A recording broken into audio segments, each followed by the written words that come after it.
خوش آمدید ناظرین، سلام پاکستان میں، اور آج ہم لیبر ڈے اسپیشل کر رہے ہیں اور یہی سیگمنٹ میں ہمارے ساتھ اسد ملک بھی ہیں، ہمارے ساتھ ایوب بھائی بھی ہیں اور ہمارے ساتھ قادر صاحب موجود ہیں جو لائر ہیں. تو اب میں قادر صاحب کی طرف آؤں گی ذرا حقوق کے بارے میں. ایک تو یہ کہ ایک لیبر مطلب بہت سارے لوگ جو ہیں یہاں پہ ان کو ایک چیز کا اندازہ نہیں ہوتا کہ کوئی بھی کام کیا جائے اس کو جو ہے پیپر میں لکھ کر کیا جائے.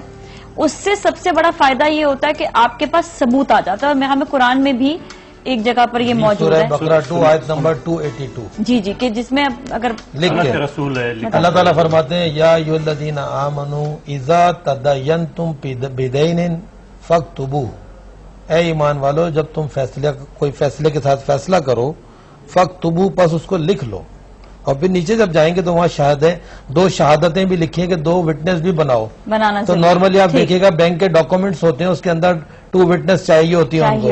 تو یہ پورے دنیا کے اندر جو نظام ہے وہ اللہ کا ہی چل رہا ہے، اللہ کا ہی چل رہا ہے. تو یہاں پر یہ پوائنٹ ضروری ہے کہ پہلے تو آپ کے پاس ثبوت ہونے.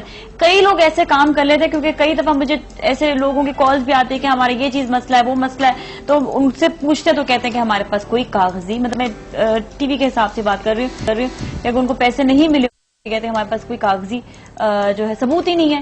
تو اب وہ منہ زبانی جو بات ہوئی بھی تھی وہاں سے، تو وہ تو اب ان کے پیسے کہاں گئے وہ تو ان کو پتہ نہیں چلا. خیر وہ تو اپنا اس کا جو گناہ اس کو جو ملے گا وہ تو ملے گا.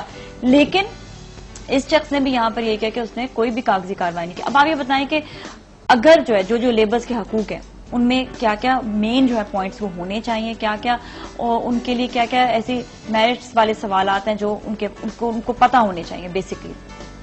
اصل میں ایوب صاحب نے بڑی اچھی بات کی. حکمت رسول ہے اگر لکھت پڑھت ہو جائے، لیکن کیا کرے نیت کو اگر خراب ہو جائے. میرے پاس پچھلے دنوں ایک صاحب آئے تھے، چوکیدار تھا. انہوں نے کہا میری تنخواہ 3 مہینے کی نہیں دی کسی فیکٹری نے، سائڈ ایریا میں کوئی فیکٹری تھی.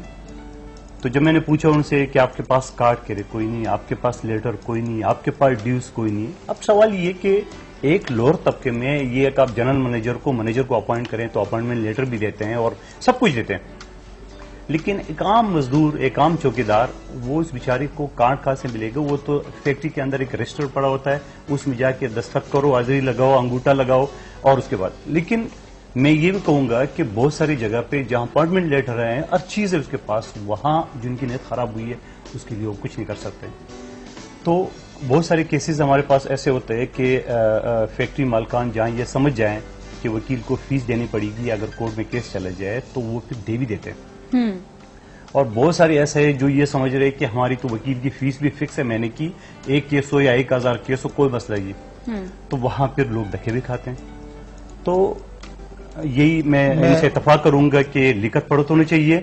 اور لکھت پڑھت کے ساتھ ساتھ میں پھر یہی کہوں گا کہ اگر اداروں کا سسٹم ٹھیک ہو، عدالتوں کے احکامات پہ عمل ہو، اور اس کے بعد پھر یہ فیکٹری مالکان اور یہ بہت ساری سسٹم یہ اچھی طرح جا سکتے ہیں. بیسکلی ہمارا لا جو ہے اسے مضبوط ہونا ہے. نہیں، لا کیسے مضبوط ہوگا؟ ایک جج اپوائنٹ ہوتا ہے تو وہ سرکار کی مرضی سے ہوگا، اور وہ جو انڈسٹریلسٹ جو اس حکومتی پارٹی کو فنڈ دیتے ہیں الیکشن میں، وہ بڑی تعداد میں ان کو کوآپریٹ کرتے ہیں، اور اس کے بعد وہی پھر حکومت آ کے ان کے خلاف ایک سرپیرا جج مقرر کر کے تو کبھی بھی نہیں ہوگا. لا تو ہے، اس کی امپلیمنٹیشن کی بات ہے کہ لا کتنا امپلیمنٹ ہوا ہے اور لوگ کتنا اس کو پریکٹس کر رہے ہیں، کتنا اس پہ بلیو کر رہے ہیں. آپس میں اس کی لا کے حوالے سے آپس میں جو بھی لین دین یا ایک دوسرے کے حقوق و فرائض کا جو خیال کر رہے ہیں، تو اس کا وہ لا ذہن میں کتنا ہے. ٹھیک ہے، لا موجود ہے، امپلیمنٹیشن نہیں ہے، یہ پرابلم. جیسا کہ اللہ تعالیٰ کا قانون موجود ہے، ہم نے کتنی آیات ابھی ڈسکس کی. اور سورہ معون جو ہے وہ 107 نمبر سورت ہے، اس کی جب آپ 1 2 3 نمبر آیت، بڑی آسان سی آیتیں ہیں، سب کو تقریباً یاد ہیں. اور اس میں ارایت الذی یکذب بالدین، اللہ کہہ رہا ہے کیا تم نے اس شخص کو دیکھا ہے جو یوم جزا کو جھٹلاتا ہے؟ کون ہے وہ؟ فذلک الذی یدعو الیتیم، بس وہ جو یتیم کو دھکے دے کے نکال رہا ہے. اب آپ بتائیے، یہ سب کو یاد ہے. اب یتیم کون لوگ ہیں؟ جن کا کوئی پروٹیکٹر نہیں ہے. ہماری لیبر کلاس کیا ہے؟ جن کا کوئی پروٹیکٹر نہیں ہے، وہ یتیموں کی طرح کام کر رہے ہیں اور بیچارے پیسوں کے لیے گیٹ پہ ان کو گیٹ بند کر دیا، دھکے دے کے نکال دیا جاتا. جیسا بھی انہوں نے ایگزامپل دی کہ فیکٹری سے دھکے دے کے نکال دیا، اس کو کہہ رہے جاؤ بھی کوئی حساب کتاب نہیں ہے. حالانکہ اس چوکیدار کی کتنی ہوگی؟ 60,000 روپے تنخواہ. قطع نظر اس سے کہ کتنی ہے، بات یہ ہے کہ دی نہیں جا رہی نا رائٹس. میں کہہ رہا ہوں کہ اللہ کا حکم ہے ارایت الذی یکذب بالدین، فذالک الذی یدعو الیتیم فاما الیتیم فلا تقہر. یہ سورہ 93 ہے، سورہ الدحا، اس کی جو ہے 9 نمبر آیت ہے جس میں یہ بات لکھی ہے کہ تم یتیم کے اوپر قہر مت ڈالو، یعنی اس کے اوپر تمیزی، یہ تمام چیزیں اللہ تعالیٰ منع کر رہا ہے. تو اس کا اور پھر ایک اور آیت ہے سورہ نور 24 آیت نمبر 37 میں، جو کہ ٹوٹل بزنس مینوں کے لیے ہے، جس میں اللہ تعالیٰ فرماتے ہیں رجال. یہ دوبارہ سے آیت نمبر ذرا بتائیں. یہ سورہ نور 24 آیت نمبر 37. ٹھیک ہے. یہ ڈائریکٹ بزنس مین کے لیے ہے. رجال لا تلہی، رجال کہتے ہیں مرد، لا تلہیہم تجارت ولا بیع، نہیں روکتی اس کو تجارت، بزنس، اور بے کہتے ہیں خرید و فروخت، ڈیلز، ان ذکر اللہ، اللہ کی یاد نصیحت کے بارے میں. یعنی اس سچویشن میں اللہ نے کیا نصیحت کی ہے کہ غریب لوگوں پہ، یتیموں پہ، پور لوگوں کے اوپر اس نے احسان کرنا ہے، اللہ کہہ رہا ہے. اب وہ اس ٹائم وہ بھول جاتا ہے. تو اللہ کہہ رہے رجال لا تلہیہم تجارت ولا بیع عن ذکر اللہ وإقام الصلاۃ وإیتاء الزکاۃ، صلاۃ کے قائم کرنے سے اور زکوٰۃ دینے سے. جو اس کے پاس اربوں روپے کما رہا ہے، اس کی اگر وہ زکوٰۃ اپنی کمپنی کے پور لوگوں میں ڈسٹریبیوٹ کرنا شروع کر دے، آپ بتائیے اس کے کتنے بہت سے مسائل ویسے ہی حل ہو جائیں گے. وہ یہاں پر اللہ تعالیٰ نے جو ڈسٹریبیوشن کی بات کی پیسوں کی، آپ یہ دیکھیں آٹومیٹکلی اس کے لوگوں، اس کے جو کام کرنے والے ہیں ان کو تو ویسے ہی. اچھا، زکوٰۃ کا ایک بڑا وہ ہوتا ہے، ایک تو یہ کہ اپنی جو بھی آپ کا پروفٹ ہوتا ہے یا تنخواہ ہوتی ہے اس میں سے بھی کچھ % جو ہے وہ دینا چاہیے. دیکھیے میں آپ کو بتاؤں، ہر مہینے کا، مطلب یہ نہیں کہ آپ نے جو ہے سال میں ایک دفعہ کا جو ایک ذکر کہ سال میں ایک دفعہ زکوٰۃ دیں. سورہ آل عمران 3 کی 92 نمبر آیت ہے، لن تنالوا البر حتی تنفقوا مما تحبون، ہرگز تم نیکی کو نہیں پہنچ سکتے جب تک تم اس میں سے خرچ نہ کر دو جس سے تم محبت کرتے ہو. اب سنیں، اگر میں خرچ نہ کروں اللہ کے کہنے کے اوپر، باقی تمام نیکیاں کر لوں، وہ کہہ رہے ہیں تمہارے کو نیکی نہیں ملے گی، کوئی چیز ایکسپٹیبل نہیں ہے. اس سے بھی بڑھ کے ایک مثال میں حضور صلی اللہ علیہ وسلم کا دینا چاہ رہا ہوں. ایک شخص ان کے پاس آیا جو انتہائی بدکار، زناکار وغیرہ ہو رہے تھے. حضور سے فرمایا کہ مجھے ایک کام بتاؤ، روزے، نماز، زکوٰۃ، یہ سب چیز مجھ سے نہیں ہوتے.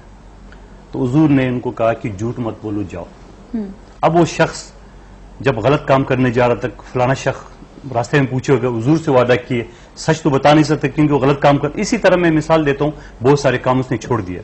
اب اس جھوٹ کو آپ عدالت سے نکال دے، کوئی غلط مقدمہ نہیں ہوگا. اس جھوٹ کو آپ تھانے سے نکال دے، کوئی غلط FIR نہیں ہوگا. اس جھوٹ کو آپ کاروبار سے نکالے، کوئی فراڈ نہیں ہوگا، کوئی ٹیکس چوری نہیں ہوگا، کوئی ظلم کسی کے ساتھ نہیں. تو سارا فساد کا جو جڑ ہے وہ جھوٹ ہے.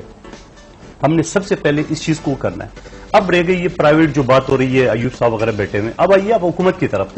میرے پاس پچھلے دنوں میں پچھلے دنوں میں 3 سال پہلے ایک کیس آیا. سینسس ڈپارٹمنٹ ایک صاحب ڈرافٹ مین تھے، مظہر نام ہے ان کا. وہ جو دھوپ میں بیٹھے ہوئے وہ کر رہے تھے، ڈرافٹنگ کر رہا تھا اس میں، تو اس کی بینائی چلی گئی. بینائی چلنے کے بعد وہ بیچارہ آنکھوں سے تو ختم ہو گیا اور ساتھ میں نوکری سے بھی نکال دی. 3 سال سے میں سروسز ٹریبونل کراچی میں اس کا کیس چلا رہا اور اس کا کیس جیت گیا.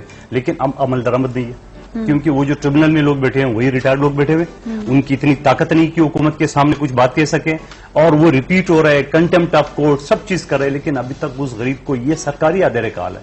اسی طرح آپ دوسرے ڈپارٹمنٹ کا لے لیں جو سرکار کے ماتحت ہیں. اب ریلوے کی مثال لیں، جو ریلوے میں کہتا ہوں 100 پہلے جو کوارٹر بنے ہوئے کیماڑی کے یا سٹی اسٹیشن میں، وہ ویسے ابھی جس طرح بات کی تھی ایوب بھائی نے کہ جو انہوں نے رہائش دی ہوئی ہے اپنے لیبر کو، وہ کہ اس کو اچھی رہائش تو صاف ستھری رہائش تو. آپ رہائش کی بات کریں یا ہم ابھی ان کی بھی بات کریں، جس میں کلی کی بات کی، یہ جو ریلوے کی بات کی ہے، آپ یہ دیکھیں اگر ان کے رہائش پہ اگر ذرا سا بھی پرابلم ہوتا ہے. میں خود پولیس کے جتنے بھی کوارٹر تھے وہاں پر بھی گئی تھی، تو وہاں پر جو رہائش ہے ان کی اچھی خاصی جو تھی، کچھ تو صحیح تھے، کچھ بہت بوسیدہ. آپ ریلوے کا ضرور چکر لگا لیں جہاں کروڑوں کی ان کی پراپرٹی ہے ریلوے کی، اور ریلوے 50 ارب کے خسارے میں جا رہی. اور اب وہ بھی چھوڑ دیں، آپ ملازمین کا حالت دیکھیں. ایک میں اور بات ایڈ کرتا ہوں کہ دیکھیں جو جسٹس سسٹم ہے اس میں غریب آدمی کی تو کوئی سنی نہیں جاتی. اور قرآن مجید میں ایک آیت ہے سورہ نساء 4 آیت نمبر 135، یا ایھا الذین آمنوا کونوا قوامین بالقسط شہداء للہ ولو علی انفسکم او الوالدین والاقربین ان یکن فقیرا غنیا او فقیرا، چاہے وہ فقیر ہو یعنی پور ہو یا غنی یعنی رچ ہو. یعنی اللہ کہہ رہا ہے اے ایمان والو انصاف کرو، چاہے وہ تمہارے اپنے خلاف ہو یا اپنے والدین کے خلاف ہو یا اپنے قریبی رشتہ داروں کے خلاف ہو. اگر جو لوگ ہیں جن پہ انصاف کر رہے ہیں آپ، اللہ کہہ رہا ہے اگر وہ پور ہیں یا رچ ہیں، فاللہ اولی بہما، بس اللہ زیادہ ان کے قریب ہے. اب اللہ تعالیٰ یہ بات بتا رہے ہیں بڑے واضح طور پہ کہ آپ انصاف کریں غریبوں کے ساتھ، اور اس میں کوئی استثنا نہیں ہے. کوئی بھی اپنا بھی کوئی استثنا نہیں ہے کہ آپ کہہ دیں کہ فلاں گریڈ کا آدمی جو ہے گورنمنٹ کا استثنا ہے، فلاں انڈسٹری کا آدمی استثنا ہے، فلاں، کوئی استثنا نہیں ہے. پاکستان میں اس وقت دنیا میں سب سے زیادہ مدرسے اور مسجد پاکستان میں بنے ہوئے، یہ ریکارڈ کی بات ہے، مگر سب زیادہ خراب کنڈیشن پاکستان میں جو ہے وہ پاکستان میں. تو یہ کہنے کا میرا سوال یہ کہ یہ دین کے اوپر عمل درآمد اگر یہ کرتے، دین کی بات سنتے تو یہ صورت ہے. لیکن ساتھ ساتھ میں قانون کی بات کروں، اگر آپ قانون کو تھوڑا سا دیکھ لیں، اگر اس کے اوپر عمل درآمد کی وہ کر لیں، ایک لیبر پالیسی جو 1955 میں، اس کے بعد 59 میں، 69 میں، اب 2008 میں باقاعدہ انڈسٹریل ریلیشن ایکٹ آ چکا ہے، اور اس میں اتنی خوبصورت قوانین ڈالے ہیں جس کا کوئی حساب نہیں، مگر جب عمل درآمد نہیں ہے تو آپ کیا کریں گے؟ اچھا، تھینک یو سو مچ، آپ لوگوں کا بہت بہت شکریہ.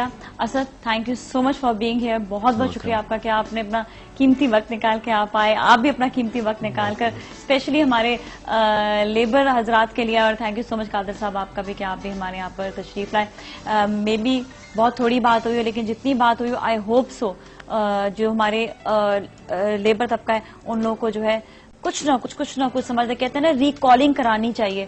ریکالنگ کرانے سے انسان کو جو ہے ذہن میں بہت سی باتیں کشادہ ہوتی ہیں، اوپن ہوتی ہیں، اور ذہن ہمارا کھلتا ہے کہ ہم کہاں پر کدھر کیا غلطی کر رہے ہیں. تو اس کے ساتھ ہی ناظرین آپ لوگ کا بھی تھینک یو، بہت بہت دیکھنے کا شکریہ. سوری ہم کالز نہیں لے سکتے، آج بڑی اہم باتیں ہو رہی تھی. انشاءاللہ منڈے کو پھر ہم کالز لیں گے آپ کی. آپ لوگ اپنا بہت خیال رکھیے گا. نازیہ ملک اور ٹیم کو اجازت دیجیے. سلام Pakistan. This program was brought to you by